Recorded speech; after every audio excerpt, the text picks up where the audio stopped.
if that's what you're pursuing. Okay. Yes. Switching up gears here a little bit, we welcome back Dr. Joel Conn from the Pismo Beach Veterinary Clinic for another edition of Ask the Vet. And today we are talking about intestinal obstructions. And it sounds serious, and so I imagine it is. That's right. Happy New Year. Happy New Year to you. Yes, exactly. So, yeah, this is something that a lot of, especially owners of young pets, will experience, unfortunately, at some point in their pet ownership. And we see it probably once a month or so at my clinic.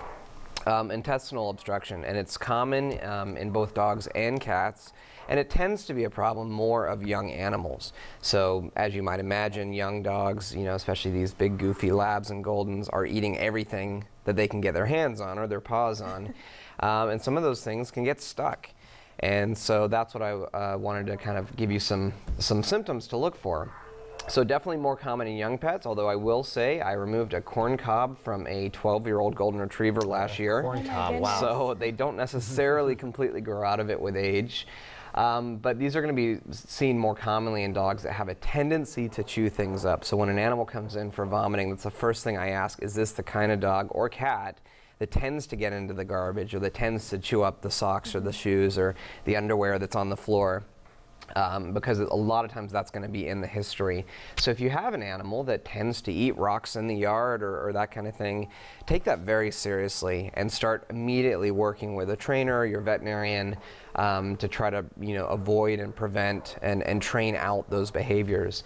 We see it in cats too. It tends to be these kitties that like to play with strings, rubber bands. So, you know, if you have a toy that you use with your cat that's kind of a long, stringy kind of a toy, which a lot of people like to play with their kitties, cats like balls of string and things like that, make sure that's tucked away when you're not playing with it. Because those can really be horrific. I saw a cat a couple months ago, and this is reasonably common as well, where it had swallowed some dental floss. You know, so when you floss your teeth at night, if you do it at the bedside and you leave it on the bedside table, make sure you throw that away.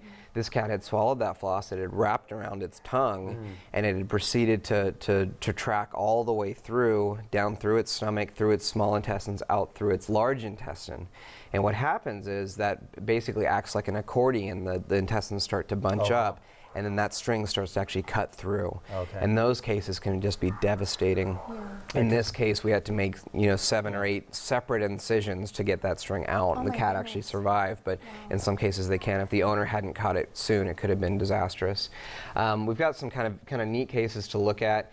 Coming up here, dogs often get into baby toys. If you have a young kid around the house, this is actually a colleague of mine, one of his favorite x-rays he ever took. If you look closely there, that's in a dog's stomach. That is a rubber ducky, just like it looks like. This dog went to surgery. I believe it was took me a while to figure it out, but yeah. But the second you said it, I totally see the little. This dog went to surgery. We got it out. This is kind of an interesting X-ray. You can see all those bright white structures in this dog's stomach, and if you look really closely, you can see those are actually nipples from baby bottles. Yeah. Oh my gosh. And there they are. So about goodness. 10 of these were removed. This is an emergency clinic my wife used to work at. Just recently posted this video or this picture.